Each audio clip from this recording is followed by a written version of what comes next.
Welcome in to this mailbag edition of Seattle Seahawks Today, powered by Chat Sports. Tyler Jones here with you. Thanks for joining us. It is time to touch our bags and drop our sacks on this edition of Seattle Seahawks Today, as it is an award-winning mailbag we have coming your way. And a lot of free agency questions, also talking draft and potential trades and all of that as well. And I already took kind of a sneak peek. You guys got some questions on Amari Cooper, DeMarcus Lawrence, among others. We will break those down for you coming up on today's show. Let's begin with this from Raw Hector. Raw Hector writes in, hashtag Seahawks, should we take a linebacker before the fourth round or stick with Knight and draft a project linebacker in the later rounds? So at the time of this recording, this comes from our Wednesday live show, the Seahawks have not gotten a deal done with Ernest Jones just yet. Maybe that's changed by the time you're seeing this show. If Ernest Jones walks out that door, then the linebacker position becomes a higher priority, and it's going to be fourth round or earlier to go get a linebacker to play with Tyrese Knight. But let's say, for all intents and purposes, Ernest Jones is back.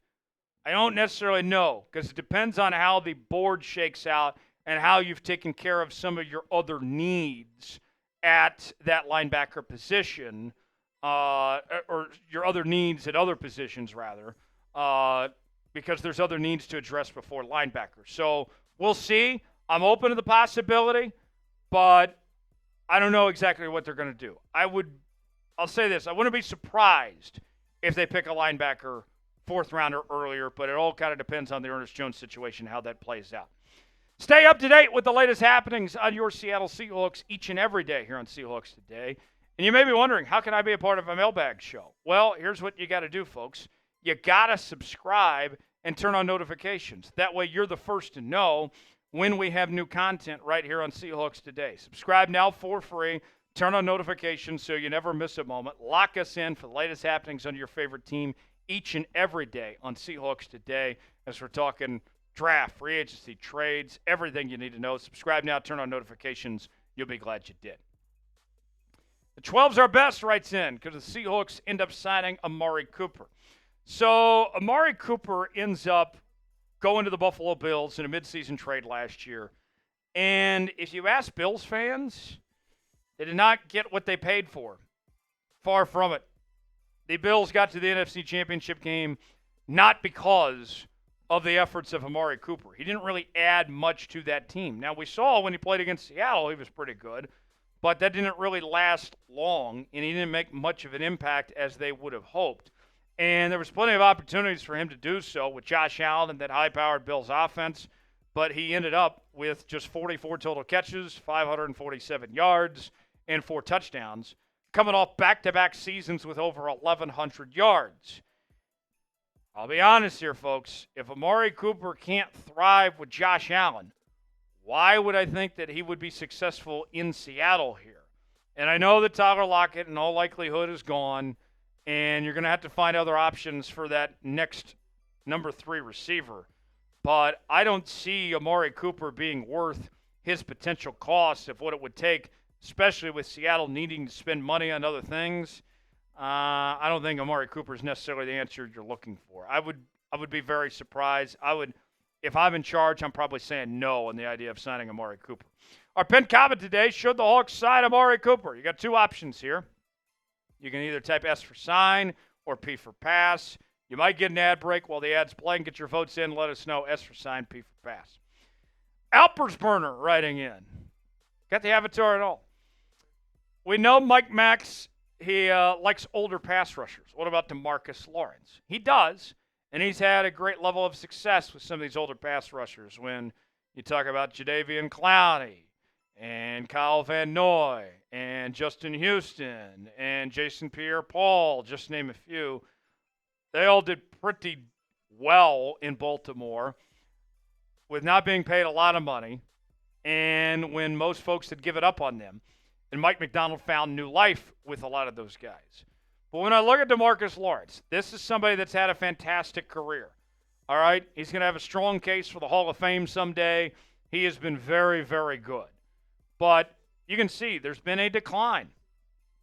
He struggled to stay healthy. Only played 7 games in 2021. Only 4 games this past season.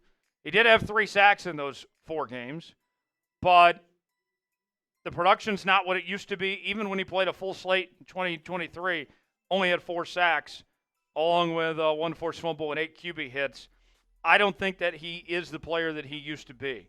And I don't even know if Mike Macdonald could potentially rescue DeMarcus Lawrence out of that. Now, he did play under AD, the Seahawks defensive coordinator, so you do have some familiarity there as far as that goes. But DeMarcus Lawrence, I think if you want to go cheap and you want to go older, you can do better than DeMarcus Lawrence. He's a big name, but I would be surprised if he came to Seattle and if he was productive in Seattle as far as that goes. I'm kind of out on the idea of DeMarcus Lawrence. Should the Seahawks sign DeMarcus Lawrence? Type Y for yes, N for no. Chime in the comments section. Let us know if they should sign DeMarcus Lawrence or not. Seahawks hats are on sale now. 50% off for a limited time. Got the flat bill, got the baseball cap style, all sorts of different hats to choose from. We're showing you a few on your screen right now, and we got more on our website, chatsports.com/Seahawks hats. Go see for yourself at that link, chatsports.com/Seahawks hats. We also have plenty of more Seahawks attire to choose from. It's all in one place, chatsports.com/Seahawks hats. Get yours today. The link is in the comments and description of today's video. Juno writes in, do you think that Sam Howell can be better than Geno Smith with a good O-line? No. In fact, I think there's a decent chance that Sam Howell's not coming back. Sam Howell had his opportunity. That did not go well. And I think that it's pretty much over for Sam Howell. Sam Howell is not a good quarterback in this league. He's a decent backup, but Sam Howell, for me, I've seen enough. Whether it was at Washington or the sample size we got in Seattle when he filled in for Geno, when Geno got hurt, I think it was that Packer game. Sam Howell is not your solution, all right? We've already heard Mike Macdonald say John Schneider say he wants to draft a quarterback.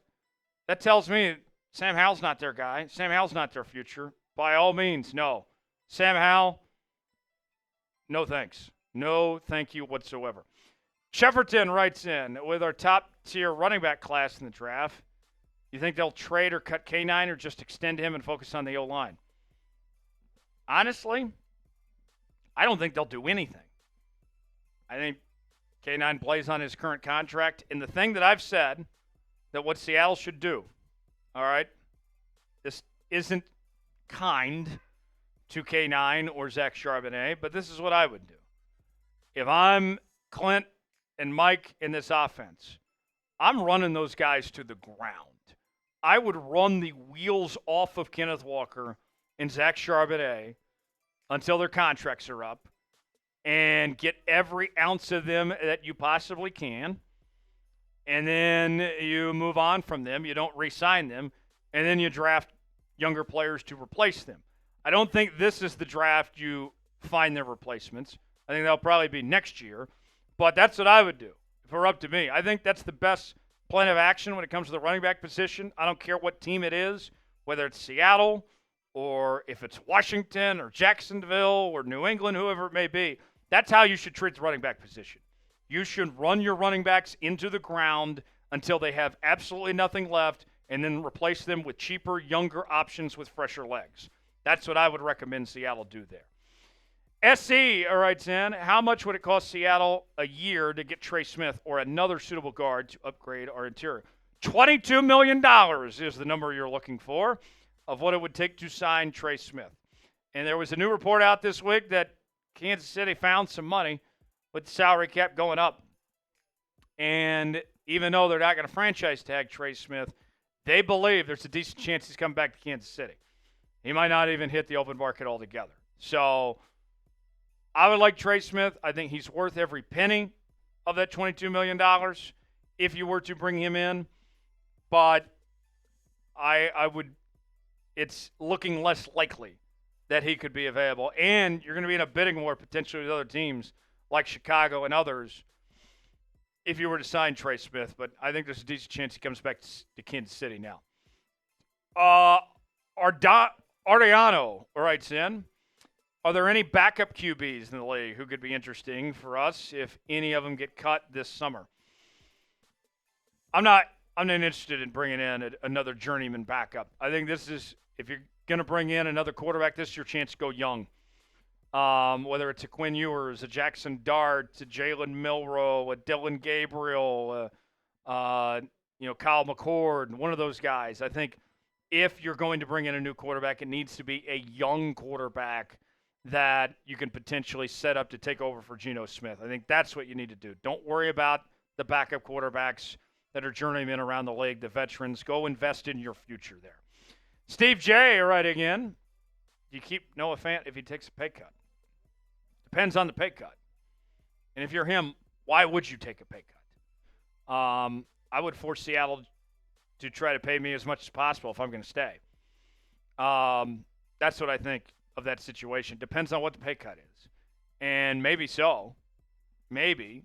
But it is very hard to convince these guys that, hey, you can keep your job, but you're going to do it for less money. That's a hard pitch for anyone, especially when you just paid Noah Fant that money last offseason. So if he does, if he's willing to take a pay cut, potentially, but I don't know why he'd be willing to take a pay cut at this point. Appreciate you joining us here on this edition of Seattle Seahawks Today. For continuing Seahawks coverage, you already know what to do. Subscribe now for free. Turn on your notifications to stay up to date with the latest happenings in your favorite team all offseason long. YouTube.com/SeahawksTV. I'm Tyler Jones. Thanks for joining us. We'll see you next time.